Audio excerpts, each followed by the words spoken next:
আসসালামু আলাইকুম। এটিএন বাংলার সংবাদে সবাইকে স্বাগত জানাচ্ছি। আমি তনুজা দাস। শুরুতে জানিয়ে দিচ্ছি ইউপের সংবাদ শিরোনাম। রোহিঙ্গাদের ফেরত নিতে মিয়ানমারকে চাপে রাখতে বিশ্ব সম্প্রদায়ের প্রতি আবারও আহ্বান প্রধানমন্ত্রী।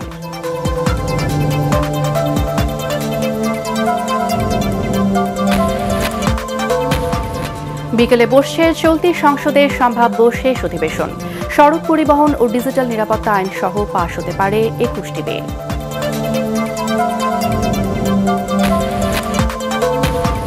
খালেদা জিয়ার শারীরিক অবস্থা নিয়ে বিএনপির উদ্বেগ। ইউনাইটেড হাসপাতালে চিকিৎসার জন্য হাইকোর্টে রিট।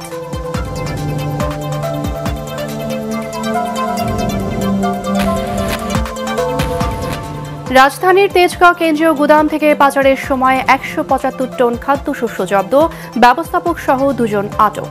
মোহাম্মদপুর কৃষি মার্কেটে র্যাবের অভিযান। এবং রাজধানীর সড়কে বিশৃঙ্খলা যানজট, গণপরিবহনে শৃঙ্খলা আনতে পদক্ষেপ নেওয়ার তাগিদ নগরবিদদের।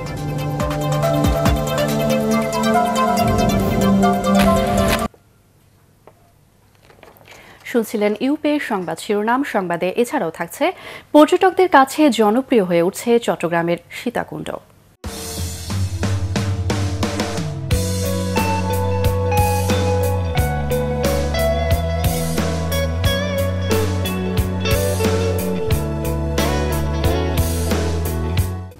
এবারে বিস্তারিত।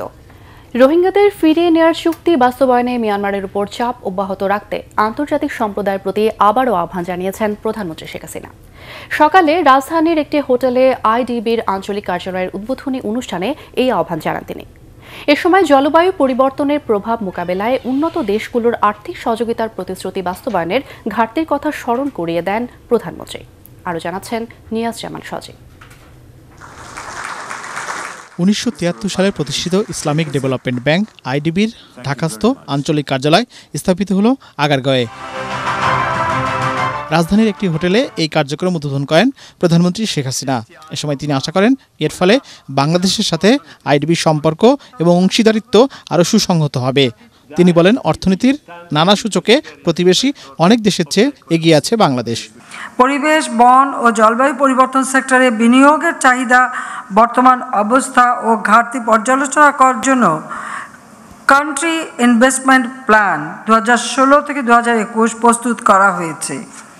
বিনিয়োগ পরিকল্পনার মতে সম্পূর্ণ মেয়াদে 11.7 বিলিয়ন মার্কিন ডলারের প্রয়োজন। দেশীয় আন্তর্জাতিক উৎস হতে এ পর্যন্ত 4.7 বিলিয়ন মার্কিন ডলার বিনিয়োগ করা হয়েছে, অর্থাৎ আরও 7 বিলিয়ন মার্কিন ডলারের ঘাটতি রয়েছে। এই ঘাটতি পূরণে আপনাদের সহযোগিতা প্রয়োজন। রোহিঙ্গা সমস্যার মতো মানবিক সংকট বাংলাদেশ মোকাবেলা করছে উল্লেখ করে প্রধানমন্ত্রী বলেন, তাদের ফিরিয়ে নিতে মিয়ানমারের উপর চাপ অব্যাহত রাখতে হবে। মানবিক দিক বিবেচনা করে বাংলাদেশ রোহিঙ্গাদের আশ্রয় ও খাদ্য দিয়ে যাচ্ছে। এখন আমরা তাদের নিজ দেশে ফেরত পাঠাতে চাই।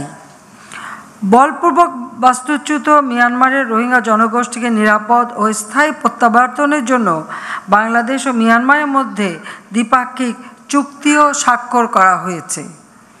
মিয়ানমারকে চুক্তি বাস্তবায়নের জন্য চাপ অব্যাহত রাখার জন্য আমি আন্তর্জাতিক সম্প্রদায়কে সুনির্দিষ্ট কার্যকর ব্যবস্থা গ্রহণ করবার জন্য অনুরোধ জানাচ্ছি। আগামী প্রজন্মের জন্য উজ্জ্বল ও সমৃদ্ধ ভবিষ্যৎ গড়তে আইডিবির সমর্থন ও সহযোগিতা অব্যাহত রাখার আহ্বান জানান প্রধানমন্ত্রী। নিয়াজ জামান সজীব, এটিএন বাংলা, ঢাকা। চলতি সংসদের 22তম অধিবেশন শুরু হচ্ছে আজ। বিকেল 5টায় শুরু হচ্ছে এই অধিবেশন। ডিসেম্বরে জাতীয় নির্বাচন এবং অক্টোবরে নির্বাচনকালীন সরকার গঠিত হলে এটাই হতে পারে এই সংসদের শেষ অধিবেশন। তবে এর আগে সংসদ ভবনে স্পিকার ডক্টর শিরিন শারমিন চৌধুরীর সভাপতিত্বে কার্য উপদেষ্টা কমিটির বৈঠকে ঠিক করা হবে অধিবেশনের মেয়াদ। সংসদ সচিবালয় বলছে, একাদশ সংসদ নির্বাচন ও সম্ভাব্য নির্বাচনকালীন সরকার গঠনের সময়সীমা বিবেচনায় নিয়ে 30 অক্টোবর পর্যন্ত এই অধিবেশন চালানো হতে পারে। চলতি দশম সংসদের সম্ভাব্য এই শেষ অধিবেশনে সড়ক পরিবহন ও ডিজিটাল নিরাপত্তা আইন সহ 21টি বিল পাশ হতে পারে।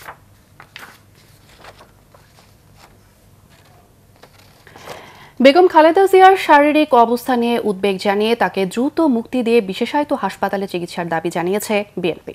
আইনে আছে যে একজন ব্যক্তি যদি অসুস্থ হয় প্রথম দায়িত্ব হচ্ছে সরকারের, যদি তিনি গ্রেপ্তার থাকেন তাকে সুস্থ করা, তারপরে আইনের মোকাবেলা করা। বেগম খালেদা জিয়ার জীবন নিয়ে যেখানে শঙ্কা, সেখানে আমরা এটাকে সর্বোচ্চ গুরুত্ব দিচ্ছি যে অনতিবিলম্বে বেগম খালেদা জিয়াকে বিশেষায়িত হাসপাতালে স্থানান্তর করে তার চিকিৎসা করা হোক। এদিকে ইউনাইটেড হাসপাতালে বেগম খালেদা জিয়ার উন্নত চিকিৎসার অনুমতি চেয়ে হাইকোর্টে রিট করেছেন তার আইনজীবীরা। দুপুরে বিচারপতি শেখ হাসান আরিফ ও বিচারপতি আহমেদ সোহেলের আদালতে এই রিট দায়ের করা হয়। পরে ব্যারিস্টার জমির উদ্দিন সরকার, খন্দকার মাহবুব হোসেন সহ সিনিয়র আইনজীবীরা বেগম খালেদা জিয়ার মামলা ও কারাগারে আদালত বসানো সহ বিভিন্ন বিষয় নিয়ে প্রধান বিচারপতি সৈয়দ মাহমুদ হোসেনের সাথে বৈঠক করছেন।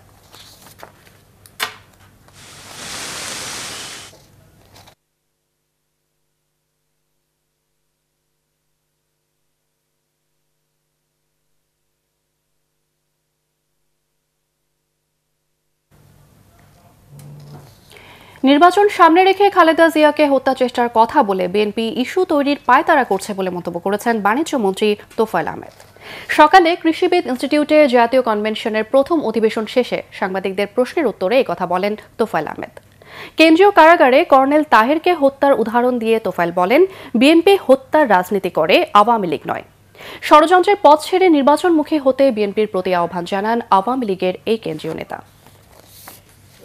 বিএনপি নির্বাচনের আগে একটা গোলযোগ সৃষ্টি করতে চায়, নির্বাচনের আগে একটা ইস্যু সৃষ্টি করতে চায়, কিন্তু সেই ইস্যু তারা পাবে না, কারণ নির্বাচন হবে সঠিক সময়ে, নির্বাচন কমিশনের ঘোষিত তারিখ অনুসারেই নির্বাচন হবে বর্তমান সরকারের অধীনে।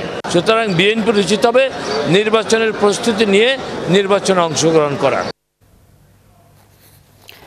জাতীয় নির্বাচনের আগে উত্তরবঙ্গের সাংগঠনিক সফর সফল হয়েছে বলে দাবি করেছেন আওয়ামী লীগ সাধারণ সম্পাদক ওবায়দুল কাদের।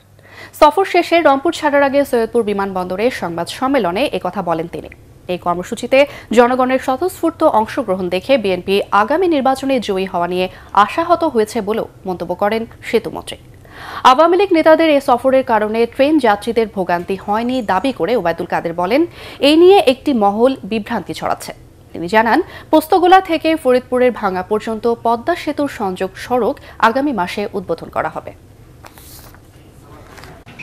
যারা জনদুর্ভোগের কথা লিখেছেন তারা আবার এটাও বলেছেন যে সারা মিললেও জনদুর্ভোগ হয়েছে। ট্রেনে যাত্রী কত ছিল, দুর্ভোগ কী হবে? গঠনমূলক সমালোচনা সহ্য করতেই হবে।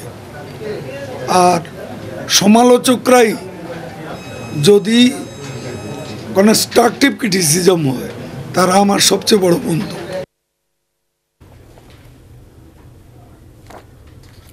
রাজধানীর তেজগাঁও কেন্দ্রীয় খাদ্য গুদাম থেকে পাচারের সময় OMS এর 175 টন চাল, আটা ও গম জব্দ করেছে র্যাবের ভ্রাম্যমাণ আদালত। এর সাথে জড়িত অভিযোগে খাদ্য গুদামের ব্যবস্থাপক সহ দুজনকে আটক করা হয়। পরে মোহাম্মদপুর কৃষি মার্কেটে অভিযান চালিয়ে বিপুল পরিমাণ OMS এর চাল ও আটা জব্দ করে আইনশৃঙ্খলা বাহিনী। দেখুন আপেল মাহমুদের রিপোর্ট। অবৈধভাবে খাদ্যশস্য বিক্রির গোপন সংবাদের ভিত্তিতে শনিবার সন্ধ্যা থেকে মধ্যরাত পর্যন্ত রাজধানীর তেজগাঁয়ের সরকারি খাদ্য গুদামে অভিযান চালায় র্যাব 3-এর একটি ভ্রাম্যমাণ আদালত। এ সময় গাজীপুর, মৌলভীবাজার ও চুয়াডাঙ্গার খোলা বাজারে অবৈধভাবে বিক্রির উদ্দেশ্যে নিয়ে যাওয়া OMS এর চাল, আটা ও গম বোঝায় 8টি ট্রাক জব্দ করে র্যাব। 141টা পয়েন্টে শুধু ঢাকা মহানগরীতেই একটা ট্রাক থেকে 1 টন চাল এবং 2 টন আটা বিক্রি হওয়ার কথা, কিন্তু হ্যাঁ প্রতিদিন শুক্রবার ছাড়া। কিন্তু দুঃখজনক হলো সেই চাল এবং আটাটা ওই সমস্ত পয়েন্টে বিক্রি না করে কালোবাজারের মাধ্যমে অতিরিক্ত মূল্যে এখানে গোডাউনের কিছু কর্মকর্তারা এবং কিছু ব্যবসায়ী লোকজন মিলে এই বাজার খোলা বাজারে নিয়ে এসে বিক্রি করছে। এবং আজকে আমরা দেখলাম যে আটা 3টা যে পেয়েছি 60 টন আটা, এই 60 টন আটা একটি চালান 20 টন যাচ্ছিল শ্রীমঙ্গলে, একটি চুয়াডাঙ্গাতে, একটি গাজীপুরে। এই ঘটনায় দায় এড়ানোর চেষ্টা করেন তেজগাঁও কেন্দ্রীয় খাদ্য গুদাম ব্যবস্থাপক। OMS এর চাল ভাগাভাগি না, এখানে তারা ওই যে লেবারদের টাকা নিয়ে বা হচ্ছে ওদের লেবারদের দেয়, তো ওই যে বিল এটা ঝামেলা হয়েছিল। পরে তো ওরা নিজেরা দুই পক্ষের নেতৃত্ব একজনই নেতৃত্ব করেন। যদি কর্তৃপক্ষ তদন্ত করে দায়ী হলে যাওয়ার ব্যবস্থা নেবেন। এ সময় মোহাম্মদপুরের কৃষি মার্কেটে অভিযান চালায় র্যাব। তেজগাঁও কেন্দ্রীয় খাদ্য গুদাম থেকে সেখানে বিক্রির উদ্দেশ্যে অবৈধভাবে নিয়ে আসা বিপুল পরিমাণ OMS এর চাল ও আটা জব্দ করে আইনশৃঙ্খলা বাহিনী। এ ঘটনায় সরকারি অসাধু কর্মকর্তা ও ব্যবসায়ীরা জড়িত থাকার প্রমাণ পায় র্যাবের ভ্রাম্যমাণ আদালত। আজকে এখানে যিনি সিএসজি গুডাউন জিজ্ঞাসাবাদের জন্য ম্যানেজার এবং গুদাম ইনচার্জ তাকে আমরা আটক করে নিয়ে যাচ্ছি এবং তার সাথে কারা কারা ইনভলভ, কোন কোন চক্র ইনভলভ এবং সরকারের এই জনপ্রিয় এবং জনকল্যাণমুখী এই কাজকে কারা ব্যাহত করছে, এর পিছনে কারা কারা আছে প্রত্যেককে দায় নিতে হবে এবং প্রত্যেকের বিরুদ্ধে আইনের ব্যবস্থা গ্রহণ করা হবে। দেশের বিভিন্ন খাদ্য গুদামে র্যাবের এই অভিযান আগামীতেও অব্যাহত রাখার ঘোষণা দেয় আইনশৃঙ্খলা বাহিনী। Apple Mahmud, ATN Bangla, Dhaka. রাজধানীর সড়কে একদিকে বিশৃঙ্খলা, অন্যদিকে যানজট। শিক্ষার্থীদের আন্দোলনের পর খুব একটা পরিবর্তন হয়নি এই চিত্রের। ফলে তীব্র গরমে অসহনীয় অবস্থার সৃষ্টি হয়েছে। নগরবিদরা বলছেন, দীর্ঘদিনের সমস্যা খুব দ্রুত সমাধান করা কঠিন। আইন প্রয়োগের পাশাপাশি গণপরিবহনকে শৃঙ্খল করতে আরও পদক্ষেপ নিতে হবে। দেখুন মাহবুব কবির চপলের রিপোর্ট। দুই সহোদর রামিম রাফি ক্লাস 4 ও কেজি স্কুলে পড়ুয়া দুই শিক্ষার্থী নিজ দায়িত্বে ব্যবহার করছে ফুট ওভারব্রিজ। রাস্তার মাঝখান দিয়ে গেলে অ্যাক্সিডেন্ট হতে পারে। প্রতিদিন স্কুলে যাওয়ার সময় উপর দিয়ে যায়। আমরা যদি বাচ্চাদেরকে যদি এই ধরনের রুলসগুলো না শেখাই, তাহলে ওরা বড় হয়ে কি শিখবে?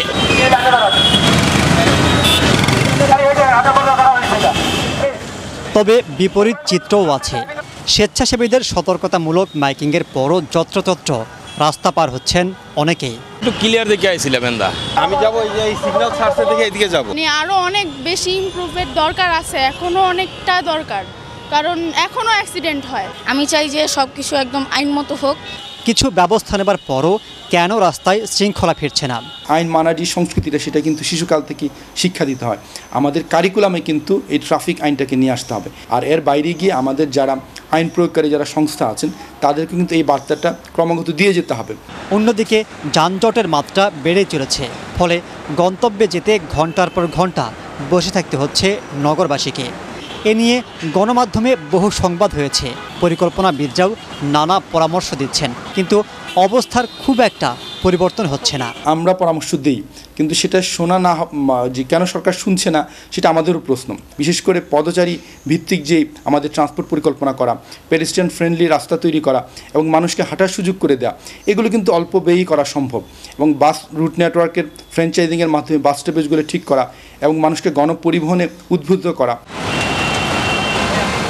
ঢাকা শহরে বেশিরভাগ সমস্যার অন্যতম কারণ অতিরিক্ত জনসংখ্যা। চাহিদা বেশি থাকায় বিভিন্ন ক্ষেত্রে অনিয়মও বাড়ছে। ঢাকামুখী জনস্রোত ঠেকাতে বিভাগীয় কিংবা জেলা শহরে বিকল্প ব্যবস্থা করার পরামর্শ বিশেষজ্ঞদের। মাহবুব কবির চপল, এটিএন বাংলা, ঢাকা। অক্টোবরের প্রথম সপ্তাহ থেকে নম্বর ঠিক রেখে মোবাইল ফোন অপারেটর বদল করা যাবে বলে জানিয়েছেন টেলিযোগাযোগ মন্ত্রী মোস্তফা জাফর। এছাড়া সেপ্টেম্বরের শেষে বঙ্গবন্ধু স্যাটেলাইট 1-এর বাণিজ্যিক কার্যক্রম শুরু হবে বলেও জানান তিনি। এস্তোনিয়ার পররাষ্ট্রমন্ত্রী এসভেন মিক্সারের নেতৃত্বে একটি প্রতিনিধি দলের সাথে সাক্ষাৎ শেষে মন্ত্রী এসব কথা বলেন। টেলিযোগাযোগ মন্ত্রী আরও জানান, এই বছরে 772টি ইউনিয়ন ছাড়া সব ইউনিয়নে ইন্টারনেট পৌঁছে যাবে।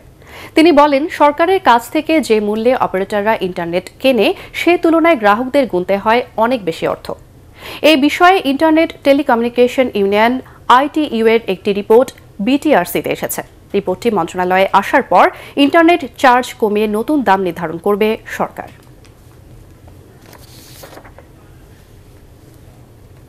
এবার জানাবো শেয়ার বাজারের খবর।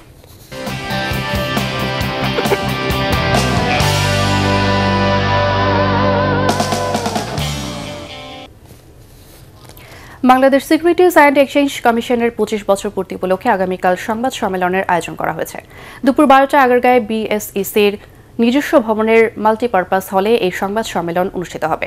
BSECর কমিশনার, নির্বাহী পরিচালক ও ঊর্ধ্বতন কর্মকর্তারা এতে উপস্থিত থাকবেন। তারা BSECর বিগত 25 বছরের ইতিহাস তুলে ধরবেন এবং ভবিষ্যতে করণীয় বিভিন্ন পদক্ষেপের বিষয়ে আলোচনা করবেন।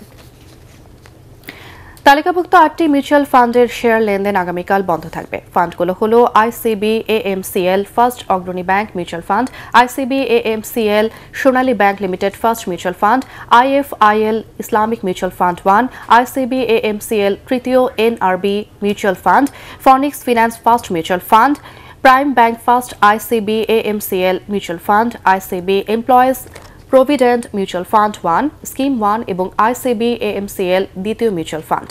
লভ্যাংশ ঘোষণা সংক্রান্ত রেকর্ড ডেটের কারণে আগামীকাল এসব ফান্ডের শেয়ার লেনদেন বন্ধ থাকবে। ড্রাগন সোয়েটার অ্যান্ড স্পিনিং লিমিটেডের শেয়ার আজ থেকে মূল মার্কেটে লেনদেন হচ্ছে। লেনদেনের শুরুতেই কোম্পানিটির শেয়ার বিক্রেতা শূন্য হয়ে পড়ে। আগের দিন কোম্পানিটির শেয়ার দর ছিল 33 টাকা 50 পয়সা। লেনদেন শুরুর 25 মিনিটেই 3 টাকা 30 পয়সা বেড়ে হলটেডে পরিণত হয়। এ সময় কোম্পানিটির 61,20,072টি শেয়ার 797 বার হাত বদল হয়েছে। গত 16 আগস্ট ড্রাগন সোয়েটার সহ 5 কোম্পানির শেয়ার লেনদেনের জন্য স্পট মার্কেটে পাঠায় নিয়ন্ত্রক সংস্থা বিএসইসি। এর মধ্যে ড্রাগন সোয়েটারের কর্পোরেট ডিসক্লোজার ও অন্যান্য বিষয়ে পর্যবেক্ষণে সন্তোষজনক পরিবর্তন দেখা গেছে। আর এই কারণে বিনিয়োগকারী ও পুঁজিবাজারের স্বার্থে কোম্পানিটিকে স্পট মার্কেটের থেকে মূল মার্কেটে ফিরিয়ে আনার সিদ্ধান্ত নেয় বিএসইসি। আজ থেকে ঢাকা ও চট্টগ্রাম স্টক এক্সচেঞ্জের মূল মার্কেটে কোম্পানির লেনদেন শুরু হয়েছে। তাছাড়া কোম্পানির শেয়ার লেনদেনের অন্যান্য সুযোগ সুবিধা বর্তমান নিয়ম অনুযায়ী চলবে বলে জানিয়েছে কমিশন। এবারে আল আরাফা ইসলামী ব্যাংক অর্থ সংবাদ।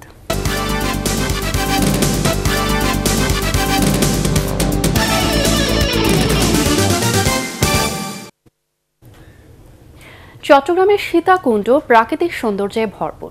পূর্বে উঁচু চন্দ্রনাথ পাহাড় আর পশ্চিমে সন্দ্বীপ চ্যানেল, মাঝখানে সবুজের চাদরে মোড়া গুলিয়াখালী সৈকত, পাশেই কেওড়া বন যেন সুন্দরবনের প্রতিচ্ছবি। এই রূপকে কেউ কেউ মেলাচ্ছেন ভূস্বর্গ খ্যাত কাশ্মীরের পেহেলগামের সাথে। এই সৌন্দর্য উপভোগ করতে অনেকেই ভিড় করেন সেখানে। চট্টগ্রাম থেকে আবুল হাসনাতের রিপোর্ট, জানাচ্ছেন কঙ্কন নাগ। মুরাদপুর উপকূলের সন্দ্বীপ চ্যানেল, উত্তর দক্ষিণে বিস্তৃত সবুজ মাঠ আর কিছুদূর পরপর কেওড়া বাগান। এর মাঝে প্রকৃতির অপরূপ এক সৌন্দর্য গুলিয়াখালী সৈকত। গুলিয়াখালী বীচকে ভিন্নতা দিয়েছে বিস্তৃত ঘাসের সবুজ গালিচা। সবুজ ঘাসের এই মাঠে প্রাকৃতিকভাবে গড়ে উঠেছে অসংখ্য আঁকাবাঁকা নালা। সৈকতের এই সবুজ ঘাসের ওপর দিয়ে জোয়ারের মিতালি আবার ভাটার টানে সাগরে পানি মিলিয়ে যাওয়ার দৃশ্য যে কাউকে বিমোহিত করবে। এখানকার প্রকৃতির সাথে আর কোনো জায়গায় আসলে তুলনা হয় না। উপরে হচ্ছে নীল আকাশ, সাথে সমুদ্র, পাহাড়, তিনটার মিশ্রণ একসাথে এখানে দেখা যাচ্ছে। এখন পর্যন্ত আমরা যা যা দেখছি হেঁটে আসছি, খুব এনজয় করছি। অন্যান্য বিচের সাথে একটু অবশ্যই আলাদা আছে। এটাকে এক্সপ্লোর করা এখন আমাদের সবার দায়িত্ব। সৈকতের সৌন্দর্য উপভোগে প্রতিদিন নামছে অসংখ্য পর্যটকের ঢল। তবে অবকাঠামোগত সুবিধা না থাকায় দুর্ভোগে পড়ছেন তারা। অবকাঠামো সহ অন্যান্য সুযোগ সুবিধা যদি বৃদ্ধি করা হয় তাহলে এটা বাংলাদেশে একটা অন্যতম বিচে রূপান্তর হবে বলে ব্যক্তিগতভাবে আমি আশাবাদী। পর্যটন কর্পোরেশনের আওতায় এনে এখানে পর্যাপ্ত অবকাঠামো এবং পর্যটকদের সুযোগ সুবিধা বৃদ্ধি করেন। তবে দ্রুত কিছু পদক্ষেপ নেওয়ার কথা জানিয়েছেন ট্যুরিস্ট পুলিশের এই কর্মকর্তা। শীতকাল উইন্টারে আমরা চেষ্টা করব একটা জোন করার জন্য, জোন বা সাব জোন করার জন্য, কারণ সীতাকুণ্ডের অনেকগুলো স্পটে এখানে ভেরি ইম্পর্টেন্ট। গত এক বছরে সীতাকুণ্ডের অন্য সব পর্যটন স্পটকে পেছনে ফেলেছে এই গুলিয়াখালী সি বিচ। তাই দেশের পর্যটনের বিকাশে সরকারকে সব রকম পদক্ষেপ নেওয়ার আহ্বান জানিয়েছেন দর্শনার্থীরা। Bureau report, ATN Bangla. এবার স্ট্যান্ডার্ড ব্যাংক বাণিজ্য সংবাদ।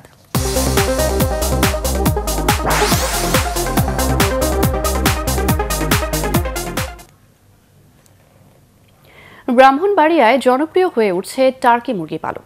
লাভ বেশি হওয়ায় অনেকেই ঝুঁকছেন এর প্রতি, ফলে কর্মসংস্থান হচ্ছে অনেকের।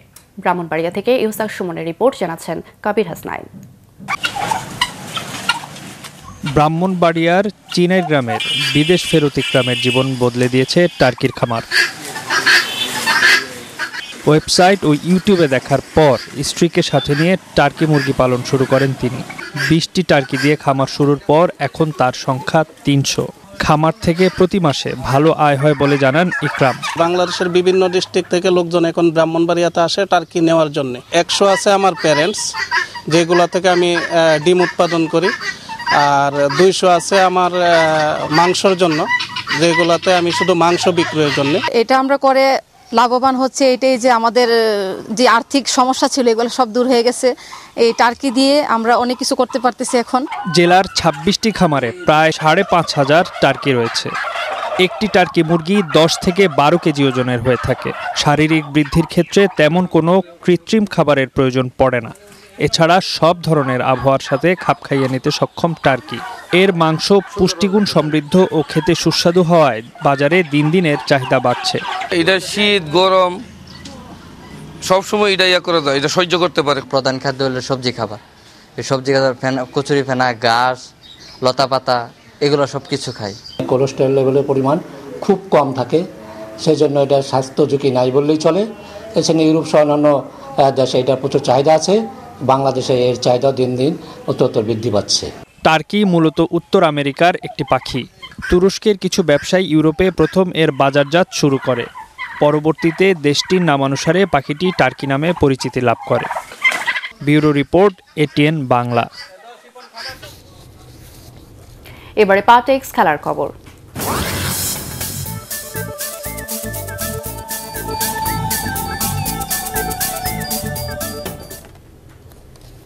কোচ হিসেবে লুইস এনরিকের অভিষেক ম্যাচে ইংল্যান্ডকে 2-1 গোলে হারালো স্পেন। লন্ডনের ওয়েম্বলি স্টেডিয়ামে উয়েফা নেশনস কাপের ম্যাচের শুরু থেকেই ম্যাচের নিয়ন্ত্রণ নিয়ে নেয় স্পেন।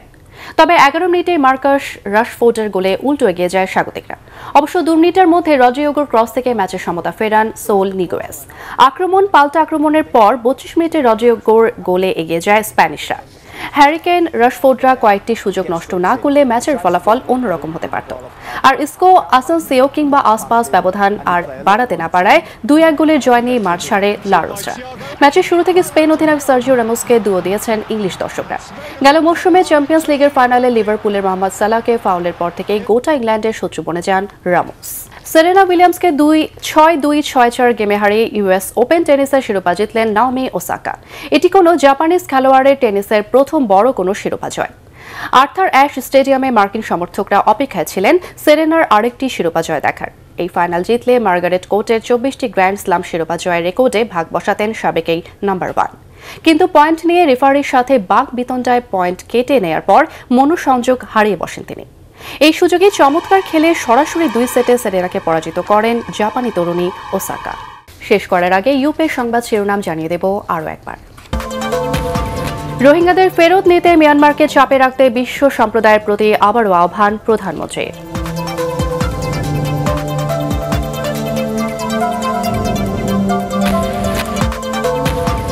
বিকেলে বসছে চলতি সংসদের সম্ভাব্য শেষ অধিবেশন। সড়ক পরিবহন ও ডিজিটাল নিরাপত্তা আইন সহ পাশ হতে পারে 21টি বিল।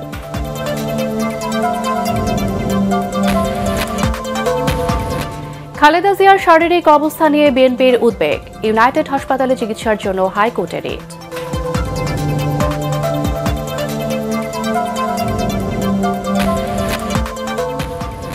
রাজধানীর তেজগাঁও কেন্দ্রীয় গুদাম থেকে পাচারের সময় 175 টন খাদ্যশস্য জব্দ, ব্যবস্থাপক সহ 2 জন আটক। মোহাম্মদপুর কৃষি মার্কেটে র্যাবের অভিযান। এবং রাজধানীর সড়কে বিশৃঙ্খলা যানজট, গণপরিবহনে শৃঙ্খলা আনতে পদক্ষেপ নেওয়ার তাগিদ নগরবিদদের।